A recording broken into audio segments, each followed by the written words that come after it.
Hi, my name is Gutierrez, and I will be your child's language arts and social studies teacher. Perhaps also I might have them for intervention or elective. I recorded this video to include the same information as in the packet, so you can either watch or read the packet. Please make sure you pay close attention to the last page, fill it out, and return to me with your child. I need it as soon as possible, and the information in there is going to be very helpful. If you want to contact me, the really quick way is for now through email. Here's my email, and very soon my account should be activated on Remind. I'll send you a text message as soon as it is activated. And that will be the best way when as soon as it goes live. I'm going to talk about three things: supplies, behavior expectations, and then homework, classwork, agenda expectations. So your child needs to bring their computer to school every day, and I need them to get in the habit of charging it every night, just like they would charge their cell phones, because they might be using it for I don't know how many periods, right? So if it's not charged, that means that instead of sitting in their seat, they might have to go stand in the back on the sides with a charger. It's going to be make things more difficult for them. So your computer, bring your charger if you didn't charge it, but it's better if you just charge it fully every night. Bring two spiral notebooks. One of them will stay in the class, the other one you take home. It doesn't necessarily need to be spiral, but I need it to be big enough where we're going to glue some sheets of paper in here. And sometimes if you get these, they're too small and the sheets don't fit. They come out and everything. Besides that, you'll need a composition book. This is going to be our agenda and a key part of our class. Okay, you do this, you will be successful in class. And you will need it for my class and for your science and math, Mrs. Lewis's classes. Okay, bring a few sheets of paper to write on every day. Pencils, students lose a lot, and due to the pandemic, it's maybe not so wise to share and borrow from people, right? One small pair of scissors. This would be too big, too sharp, hassle to carry. So just small. We're not going to be cutting a lot or even every day. Okay, but same thing. I have things that we normally would let you borrow, but it's better if you have your own. And it also is going to save us time. If everybody has their little pouch with things, then we save all that time that it would take to pass the things out. One glue stick, Elmer's glue stick is good. Three highlighters. I do need these specific colors. We're going to code, and each color means a different thing. So you're going to need yellow, you're going to need green, and you're going to need pink. Okay, if they made red, we would use red, but since there's not, our pink is going to stand for the red. And one pair of inexpensive headphones. Trust me, you don't want to lose or break your very expensive earphones, headphones, lose them, or whatever. So go to the dollar store, 99-cent store, Five Below, get some headphones. It's not going to be for music. It's going to be in case we have videos or in something instructional that you need to be able to listen or even to block out some sound, right? So the quality, it's not going to be a big deal. Okay. Optional, bring a mouse. Okay. It's going to make some things easier. For example, we're going to need to highlight, color, select things, and it's good. Your screen, you can do it with your screen, you could do it with the trackpad, but if you have the mouse, it makes it easier. A 3-ring binder if you want, a pencil pouch. Hello, to not lose your stuff. Dry erase marker, because I like to use mini individual whiteboards, and then something to erase it. Really, a small rag, a baby sock, an old sock, whatever you want to just to erase. Sticky notes, it's up to you. If anybody wants to donate stuff, the thing that I run out of more throughout the year because we lend it and then we don't get it back would be scissors, pencils, and notebooks, right? If you don't need to, but I know some parents are like, oh, extra special and extra awesome like that. So just, okay, one of those things.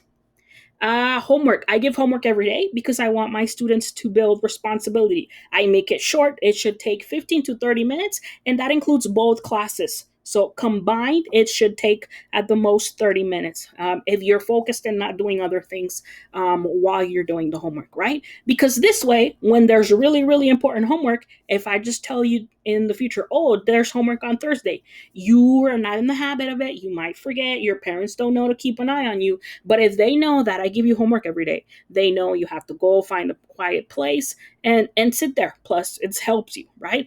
Okay, so there's homework, it will be different, and your parents will always know, and you will always know what your homework is because we're going to write it down on our agenda. Okay.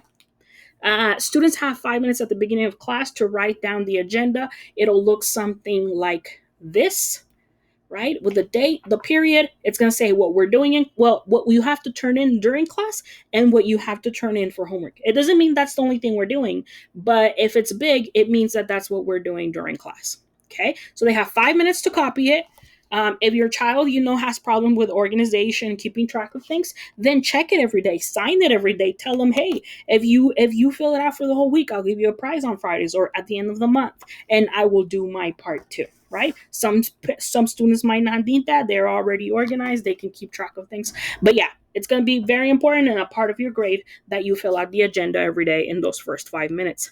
Um, the reasons why I have it are there. It's going to help them. And it's not something silly like, why do we have to do this? We're not going to need it when we grow up. Yes, you will. Right? You need to be organized. You need a way to build responsibility, to keep track of things, and it also helps our brain. Our brains get a little like a rush when we cross things out, and we're like, I did that, I'm done. And at the end of the quarter, a lot of you guys might say, what can I do to bring up my grade? And you would have to wait until I log in, go find your work, find the title. It takes me a while to go and find what you need to do. But if you have your agenda and you use it properly, you can go through and see, well, this week I did everything. I crossed it out. This week I crossed it out. Oh, this week I didn't cross that out. You don't need to wait for anybody to know what you need to do. Okay? So we're going to be honest with it and we're going to work hard on that. Late work receives 10% penalty. You have to turn in things to me 1 week before I have to turn in grades. Okay? If you turn it in after that, I don't have time to grade it.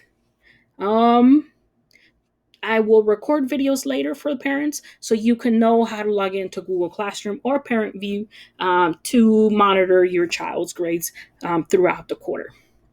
Classroom rules and expectations. I'm going to spend a lot of time during the first week or 2 weeks of class explaining to students exactly what I mean by if I ask you to be responsible, respectful, and safe, which we all do at JHU and everywhere we go, right?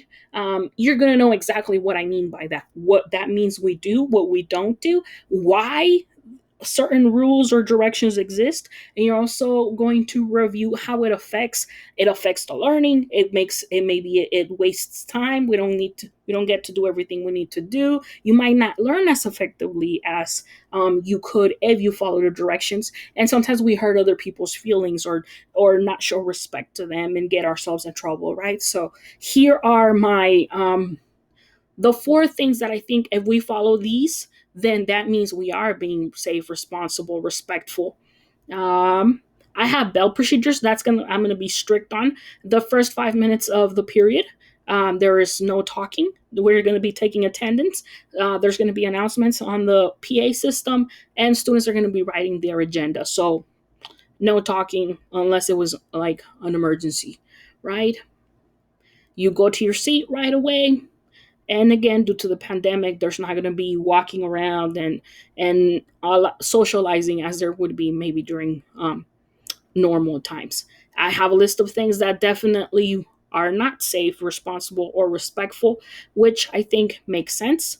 Again, I'll go over them with the students, but that's for you in case you think we need to have a conversation about these or disagree. You know ahead of time what I'm expecting of students and not expecting of students. My consequences, so you can tell they get two kind of like free passes, just warning, a reminder, watch yourself when watch what you're doing. After that, when you get to the third warning, you would have to help me at the end of class. I might need to move something, I might need to declutter something, I might need to put something away. You'll probably be the last person to leave. I won't make you late to your last class, but since you're doing something that causes a small harm, then you're gonna have to do something to try to help fix a little bit of that harm that you did, right? Then after that, there is a timeout. I get to choose if you stay in your seat or you go to the timeout area. And you're going to be writing a statement, right? Just what happened, Do I even know what I'm doing wrong? What I should be doing? Things of that nature. And I'm going to keep track of these in case it becomes a problem of too many repeat actions. There's going to be a written proof of how many times we've talked about certain behaviors, in case we need to have parent conferences or a parent behavior plan, that sort of thing. After that, there is parent contact in whichever way you tell me you prefer to be contacted, and then your statement I sent to your parent, right? The one for warning number 4 is private, you and me, unless it become we start to have some repeated issues. The one for number 5, you have to get that signed by your parents so that they're aware. Oh, I'm having trouble doing this thing. Okay. Possible detention, depending on what it is. After that, there is a for sure detention before or school or after school, parent contact, and referral. I don't give a referrals very much, maybe one or two during the year. So yeah, that probably won't happen. And that is it. Okay, please fill out the last page of the form. You're letting me know that you read things, agree with things. If you have any questions, concerns, anything I need to know about your child, to best help them. Alrighty, and I look forward to working with your child.